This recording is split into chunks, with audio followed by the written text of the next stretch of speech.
joining us for Minnesota Matters. I'm Tess Rice, at MBA's General Counsel. I'm joined by Tom Boswell-Healy, our Associate Counsel and Compliance Consultant, and Carrie Millis-Moen, our new Associate Counsel. Today, we're going to follow up on MBA's August 8th Cannabis Banking webinar. Carrie's going to be talking about banking hemp-derived THC products, and then Tom is going to talk about onboarding cannabis business relationships. But first, I want to let you know that Joe Witt, MBA's President and CEO, is launching his first webcast on September 20th, where he and I will discuss the MBA's lawsuit against the FDIC on the representment issue. So look for more information about that. If you have any questions for Carrie or Tom today, please put them in the chat. Or if you have any questions later, you can always reach us at legal@minbankers.com. Now I'll turn it over to Carrie. Good morning. Thank you, Tess, and thank you, bankers, for joining our call today. I'm going to start with a brief discussion about how hemp-derived edible cannabinoids are impacted by the new adult use recreational cannabis legislation. I know that there was a Minnesota Matters session a few months ago where Keith went through the basics of the legislation. So if you want to review that session, you can do so on our YouTube channel. So let's talk about the temporary regulations for hemp-derived edible cannabinoids. Minnesota Statute 151.72 deals with the sale of certain cannabinoid products, specifically hemp-derived edibles, beverages, and topicals. An important change in the temporary regulations is that the regulatory authority is shifting from the Board of Pharmacy to the Department of Health under the Medical Cannabis Division. This authority will remain in effect until the Office of Cannabis Management's license the hemp-derived products, which should be in March of 2025. So we're looking at about a year and a half out.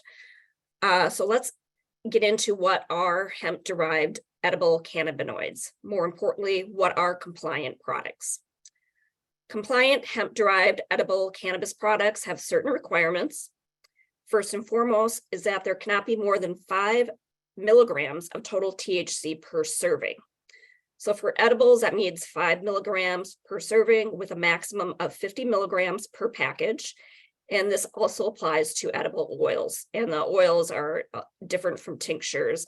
Tinctures are considered a non-compliant product. Beverages can have a maximum of 2 milligrams per container or 10 milligrams total. These products may only be sold to people over 21 years of age. Edibles must be placed in a locked case or container or behind the counter. And essentially, I believe this is a new portion of the temporary regs, and this requirement does not apply to topicals or beverages. Compliant products also include CBD-only products. One question that has come up is, what about hemp flower? So Minnesota Statute 151.72 applies only to hemp-derived cannabinoids. Raw, unprocessed material and products are not included in the temporary regulations. Raw hemp flower is from a certified hemp plant, which means that the THC concentration of 0.3% dry weight or less can be sold. In contrast, raw flower with THC greater than 0.3% is considered marijuana, and that will fall under the adult use recreational cannabis law and falls under the jurisdiction of local law enforcement and authority. So now that we talked about compliant products, let's turn to non-compliant products. Non-compliant products include tinctures, and a tincture is essentially a compound with alcohol in it. And as I said before, this does not include topical oils or edible oils. Non-compliant products include vapes, raw flower, which has CBD or THC added to it, any product which exceeds the threshold of 5 milligrams per serving or 50 milligrams per package. It also includes edibles where the serving size can't be distinguished or determined, and beverages containing more than 10 milligrams of THC total in 2 or more servings. And then finally, non-compliant products also includes non-compliant forms of THC, such as HHC. And I believe HHC is chemically derived, and I believe it has one additional molecule or compound. I'm not exactly sure of the science behind it. I know several retail stores have been selling HHC products in the past under the 2018 Farm Bill, but that product is no longer allowed. So now that we have discussed compliant products and non-compliant products, let's go to what edibles cannot be. And the big takeaway here is edibles cannot be marketed towards children. So they can't be in the shape of cartoons. They can't be in the shape of fruit or animals. They can't be modeled after a brand that's primarily directed towards consumed by children. They can't be made by applying THC or CBD to already available commercial products. And most importantly, they can't be packaged in a way that would mislead any person to believe that the package contains anything other than an edible. So what is the timeline of the temporary regulations? The regulations went into effect May 31st of this year. Registration is required for anyone that is selling these products to consumers. Registration began on August 1st and will be required by October 1st for all existing businesses. Businesses that are not currently selling products but intending to do so in the future must register before they can sell any of the hemp-derived cannabinoid products. Registration information for businesses can be found at the Department of Health's website. It should be noted that the Department of Health Medical Cannabis Division has already started inspections. They started doing this on July 31st. The things that businesses can expect during these inspections is whether the packaging is compliant, if the THC or hemp-derived cannabis, I should say, is stored behind the counter or in a lock case. Again, this only applies to the edibles. That does not apply to oils or beverages. And then also whether the business has registered yet. The Department of Health can issue correction orders and reinspect. They can provide guidance. They can leverage other more serious measures such as administrative penalties and cease and desist orders. So now at some point between now and March 2025, when the Department of Health's authority ends and the authority of the Office of Cannabis Management begins, the licenses at some point during that time will be established and issued. This time frame is open to allow the Office of Cannabis Management to determine the rules to get the application and licensing system up and running. The Office of Cannabis Management will be holding stakeholder meetings throughout the process, and more information can be found on their website. MBA will continue to monitor the rulemaking process. We will be also updating our hemp-derived THC retailer checklist, which can be found on our website under compliance tools. And you can also expect to see a bulletin from us on hemp-derived cannabis products. And as always, if you have any questions, we encourage you to reach out to us either via email or give us a call. So if there is anything else, I can turn it back to you, Tess. We have a question for you, Carrie. Great. The question is, so registration by October 2nd is required for every grocery store, gas station, chiropractic office, etc., that is currently selling any hemp-related cannabinoid products, regardless of THC level? October 1st. Yep, Yeah. October 1st. That is my understanding. That would be correct. So anybody is providing any of these hemp-derived cannabis products must register by October 1st. So that's true even if there's no THC in the product at all? That would include also the CBD only products. Okay. And So then that's correct. another question came in. All new businesses need to register prior to selling. Yes, right? That's correct. Yes. So not October 1st, but if you're going to start selling in December, you might as well get registered. There's good information. Was that the Office of Cannabis Management, Carrie, that had the webinar? Yes. And I believe it's available on their website. And there's a lot of different information for consumers and the general public as well on their website. A question is, can we see who registers or how do we know they registered? I think that's really a good question. So there's an opportunity during the regulatory process because they're going to be putting together regulations to make registration visible, I hope, to the banking industry so that we can check. And so we'll be asking for that. Okay. But right now, I don't know how we would do that unless you do, Carrie. Yeah. And right now, I don't think it's available for public view at this point in time. But I could be wrong on that, but I do not think it's available yet. So that's a good question. And that's something we're going to be looking into more is, what kind of proof should we have when our customers are selling these products? I think that's going to be added to our checklist, at least that you've verified it. So we have to figure out how that happens. In the chat, Tom has posted the website. It's cannabis.mn.gov if you want to check that out. They're going to be posting information and like Carrie said, meeting with stakeholders. So there's a lot of work that needs to be done yet on that. I think that's all the questions, Carrie. So we can turn it over to Tom to talk about onboarding the real deal, the cannabis customers.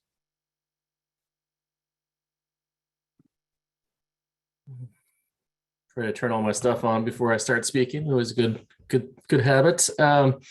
Yeah, so onboarding cannabis customers, a lot of it's not going to be too dissimilar from any other kind of business that you're dealing with. But probably the first thing that any bank should be doing, if they haven't already, is develop a program, whether it's part of their BSA related policy or it's separate, that governs what type of cannabis businesses your particular bank is willing to bank, whether it's merely hemp related businesses, or you're going to go other adult use customers as well. So the bank would need to make that decision and have a program in place on exactly what they want to do. And obviously, when you have a program, you're going to have to get that out to your staff through training and meetings to make sure that everybody understands what's going on with the bank and if there are any restrictions on the type of businesses. Let's see, I did just see the checklist reference on the MBA's website, just going back in the chat there, and that is available on the Min Bankers website. If you go to legal compliance drop-down menu, and at the bottom there's compliance tools. You do have to be signed into the website to get that, but you do compliance tools, and it looks like it's the top checklist or tool that's on that list, so you can get that there. And as Tess mentioned, we do have an update coming up to that checklist here soon.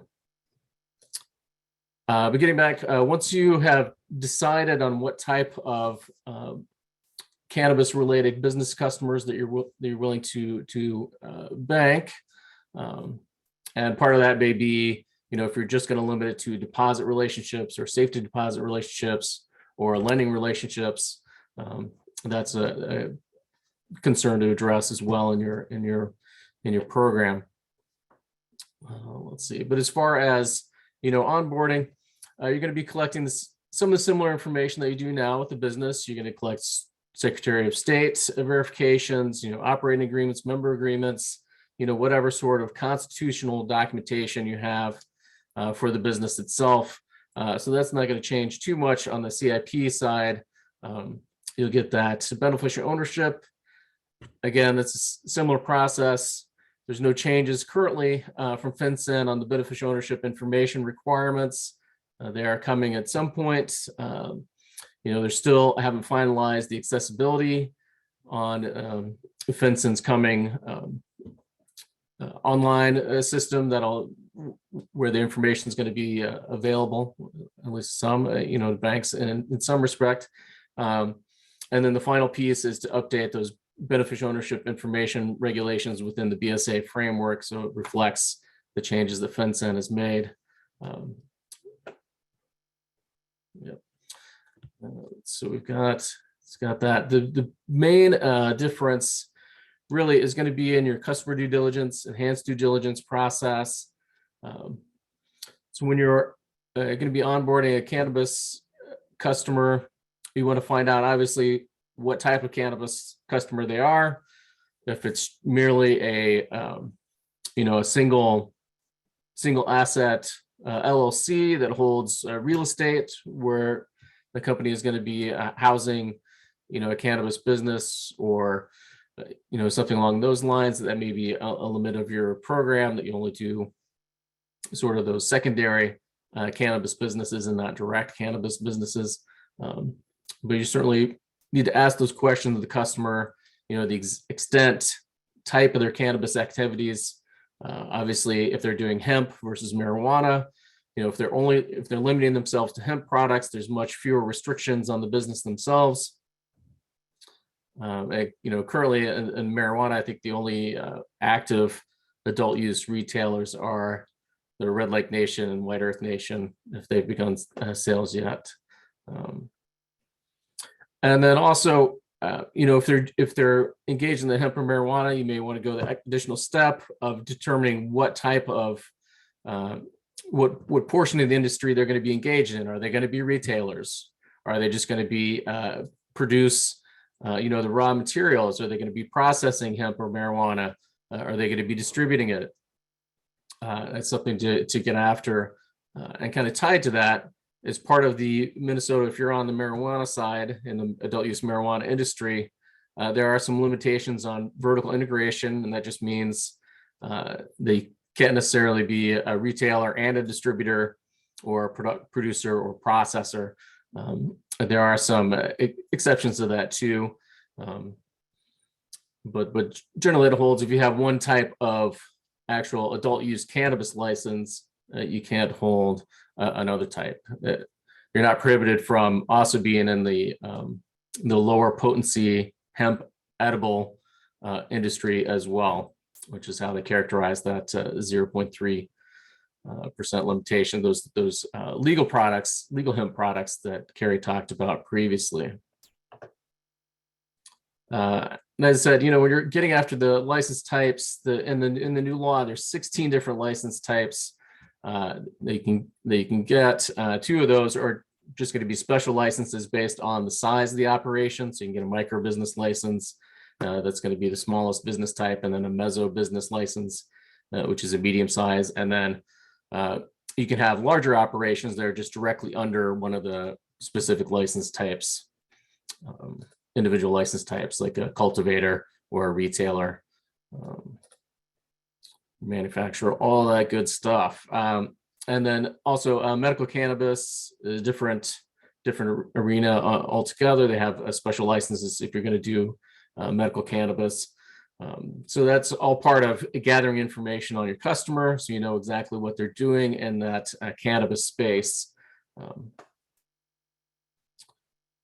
Part of that too, just to kind of mention, in the news, there have been some groups that are said that it's protected under the Constitution for personal adult use.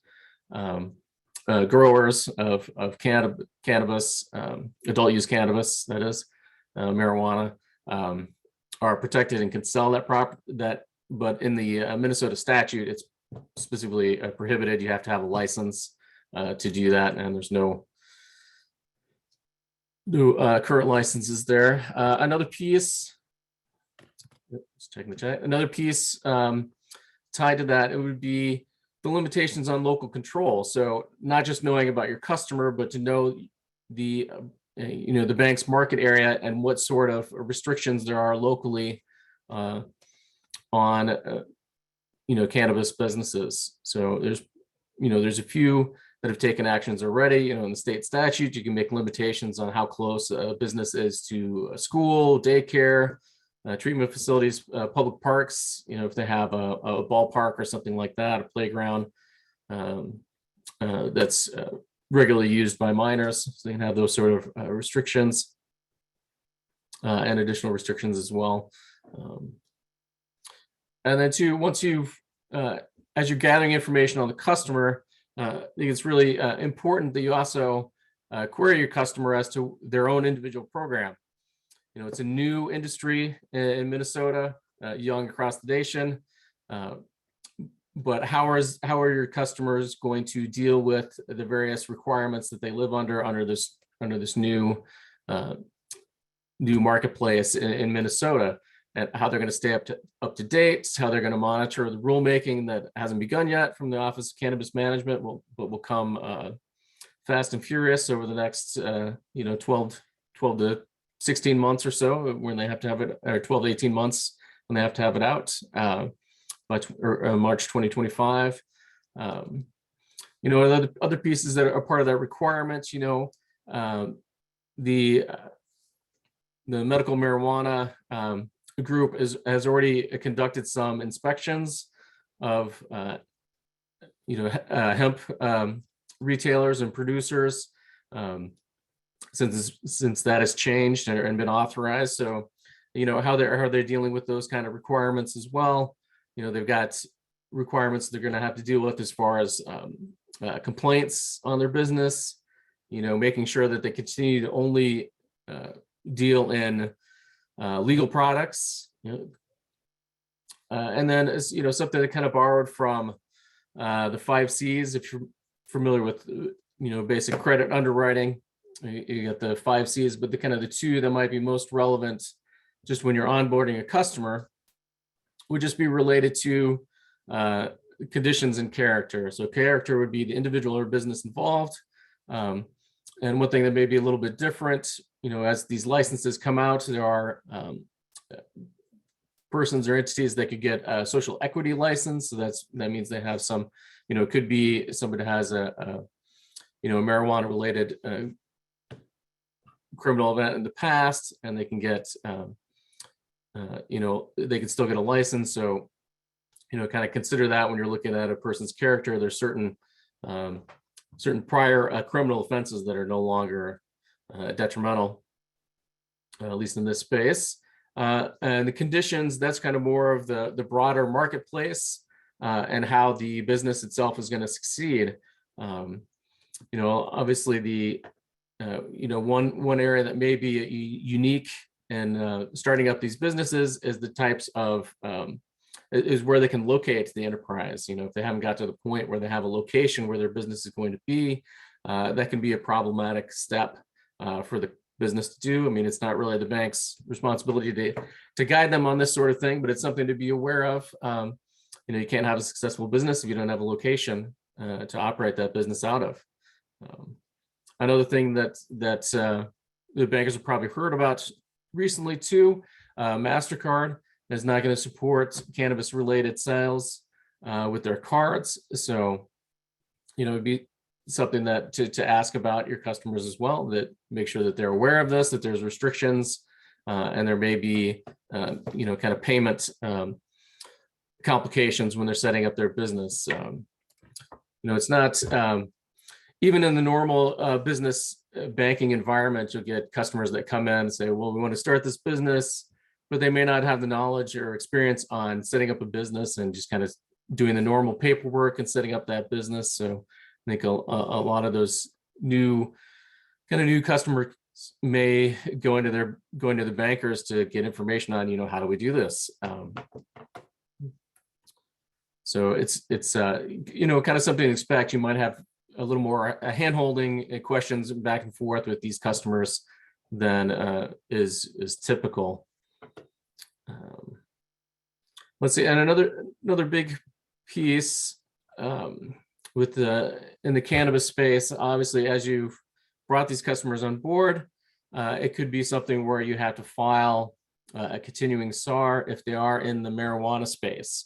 Now, if they're just dealing with hemp and you've already identified, verified that they're limiting themselves to hemp, so they're not dealing in products that are either illegal, even if they're still hemp, or exceeding that 0.3% THC threshold that makes them hemp. So since hemp has been carved out of the controlled Schedule 1 of the definition of marijuana in the Controlled Substances Act, the federal one, those hemp businesses would not trigger an ongoing SAR filing as marijuana businesses would. So they would still be subject to the normal SAR requirements. So if you're onboarding a hemp customer and they're unwilling to provide information on who their beneficial owners are or the structure of their business, or verify how and where their business is set up, that might be something that would trigger a SAR filing, just as it would in any other industry. But on the marijuana side, so we're still working under the old Cole memo priorities, which you probably have all heard about. So there's 8 Cole memo priorities, and then also kind of a blanket in FinCEN's guidance that wants to target these these priorities in relation to specifically money laundering activities or unlicensed money-related activities and any other BSA-related offenses that may happen, which could be simple things like structuring, to stay below a CTR threshold, or it could be more expansive where they're trying to hide or on the money laundering side, trying to place funds from illegal activities. Let's just kind of run through those 8 Cole memo priorities real quick. So we've got things like preventing marijuana distribution to minors, preventing marijuana revenue from going to criminal enterprises of any kind. An odd one certainly now, but more relevant in 2013-14 when these came out, was preventing marijuana and from going from legal states to non-legal states. It seems to be less of a priority, although maybe not for the states, but certainly federally. Then preventing state authorized, so Minnesota authorized marijuana activity from acting as a cover or a pretext for criminal activity. Then preventing violence and firearms activity related to the marijuana industry, and then preventing any kind of adverse public health consequences, whether it's driving under the influence, as simple as that, or others related to marijuana use, and then others tied to federal lands and federal property with the use, possession,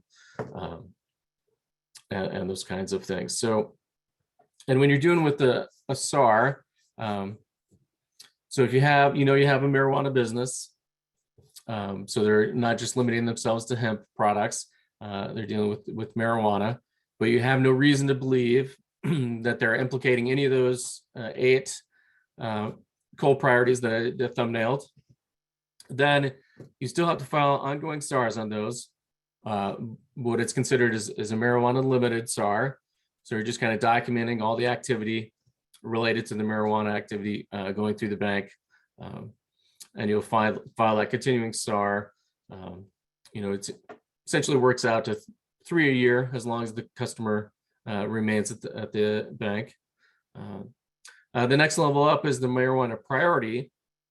And that's if the bank has determined that they have a reasonable belief that one of the Cole memo priorities has been implicated by their customer's activity. So in that case, you're going to file what is a marijuana priority SAR filing. You want to put that in the narrative itself, that's a marijuana priority, and you want to identify what Cole memo priority is being implicated by your customer's activity as well. So have a clue there. Kind of the next marijuana related SAR filing is just if you determine that the marijuana business customer that you're dealing with, that you no longer want them to be a customer of a bank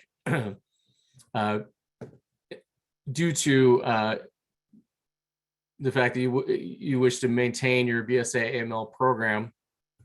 So that has to deal with that. If you think they're engaged in activities that are too risky for your BSA AML program to really manage, then you'd want to file a marijuana termination filing, indicating that you're terminating the customer relationship. And you still have, when you're terminating customer relationship, you still want to look at, to make sure you have the authority. So on the deposit side in Minnesota, just when you're closing account, you still have the same normal restrictions on there. Typically you have 30 days prior notice, but if it is something that's marijuana related and you think they're violating federal law, that's certainly something that would be covered by an exception where you can provide same day notice on a deposit account. On loans, it could be a little bit trickier. You may look at what your events of default are and your promissory notes to make sure you have something that would cover that sort of situation. Or if you're doing loans to a marijuana or hemp business, you may need to update the defense of default or add another one in to cover anything specific to that industry. If you have a safe deposit box, there should be a termination or cancellation clause in your lease that allows you to terminate the relationship terminate on box, and that typically they'll have a 30 days advance notice on that as well. Let's see. No questions. All right.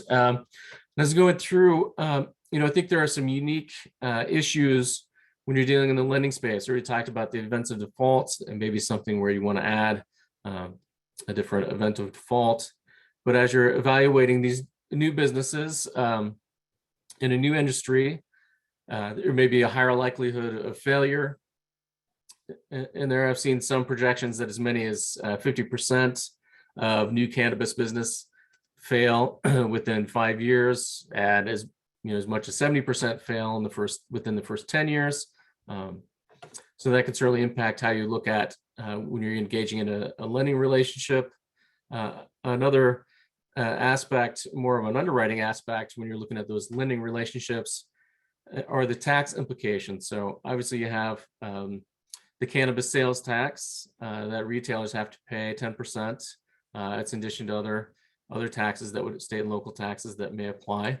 But another piece to that is when they're looking at their revenue and filing federal taxes, there's a prohibition against deducting or getting credits for many of the expenses that are incurred as part of the cannabis related business, as long as they're dealing with marijuana as opposed to THC, since it's considered an illegal activity federally as a Schedule 1 under the Controlled Substances Act.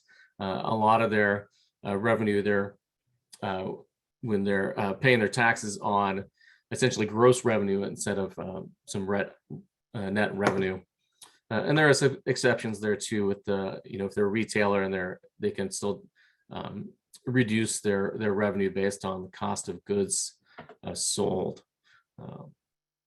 And kind of as I mentioned before, business location, if they're new and they don't have a business location yet, that's going to be an important hurdle to pass. And then as far as collateral, it's really, if you're getting, looking at product or the, if they're in the cultivation of marijuana, there could be some concerns there on whether you can actually, seize that collateral if necessary in order to repay the loan. So you may be looking at other types of collateral to support the loan rather than, what would normally be, inventory and things like along those lines. That is most of what I had to say on that. Again, you might have some even more unique situations if you're near one of the tribal nations that are going to be entering the adult use cannabis space as well. There's always unique issues with the sovereign entity like a tribal nation as well. But they have, they're authorized, and the current administration supports tribes exercising their own sovereign rules and laws to govern their own hemp and cannabis related activity on their own lands. So, and there's no current compact with states and any tribes related to the cannabis industry, but it's something that possibly could happen in the future. So that would be something to watch for as well if you have tribal customers. So if there was a compact with the governor with one of those tribes, it could potentially allow them to sell off their lands? Yes, yeah, you could do anything. Yeah, currently it's just on tribal land, and they also have the benefit too of being exempt from the cannabis sales tax if they authorized on tribal land and they're selling it on tribal land. So okay. And just really big picture, I mean, there will be banks obviously that choose not to be part of this business. Yeah. Probably many banks. I think in other states with legal adult use, they're working with third parties like Shield that did our webinar for us on August 8th. They're working with companies that are experts in setting banks up for banking this business, just because there's so many things to consider. Yep, and it seems like there's deal with that company and others that are in this space too. They do a lot of consulting just with the businesses themselves to help them monitor and make sure that they're conducting business legally and not surprised by anything. But yeah, hearing those those consultants that deal with on the banking side, it's remarkable. Some of these banks, I think the largest fee that I heard was $4,000 a month to have a marijuana related banking relationship, not just one account, but a banking relationship with the bank. Right, because there's so much due diligence that goes. Yep. So into much you it have to do on the bank's front part. end. You have to continue it all throughout the life cycle, and things constantly change. Obviously, rulemaking hasn't happened yet in Minnesota, but it's going to happen, and there's going to be a lot of it over the next 12 to 18 months. So that's a huge burden on the business itself, but also on the bank to understand what's happening. Tom, we have a question about a video on YouTube. Someone asked, they said that we mentioned a video on YouTube. What was that related to? That was, I think that was the Minnesota Matters videos, which are available on YouTube. Oh, yes, that was Carrie. Okay. So like and subscribe to the NBA YouTube channel. Yeah, so we have a lot of content on there. So if you just go to YouTube and you put Minnesota Bankers Association in the search, you'll see all of our content on there, including today's webcast. We have a question whether MBA will be doing additional webinars on this. I would think so. There's so much work that's going into this. If you think about getting that Office of Cannabis Management has to get set up. So they're trying to hire people. They have to write all these regulations. And then these companies are trying to get themselves set up, but they don't know if they're going to get a license, right? There's preferences for certain people and they may not get a license. And then you have the complication of, I think cities can say, we're only going to have one place selling. If they're small towns, they can say we're only going to have one shop selling these products, things like that. I mean, there's a lot of hoops to go through in order to really get into this business. And we won't really see that, right, Tom? I mean, we'll see the tribes doing it because they can, Right. But we're not going to see anybody licensed before 2025, right? Right. Yeah. The adult use market, unless they're, really quick out of the blocks and they have the rulemaking set up before then, it's just going to be tribes that are because they don't need the license. They can sell it on the tribal land without a license. So. Yeah.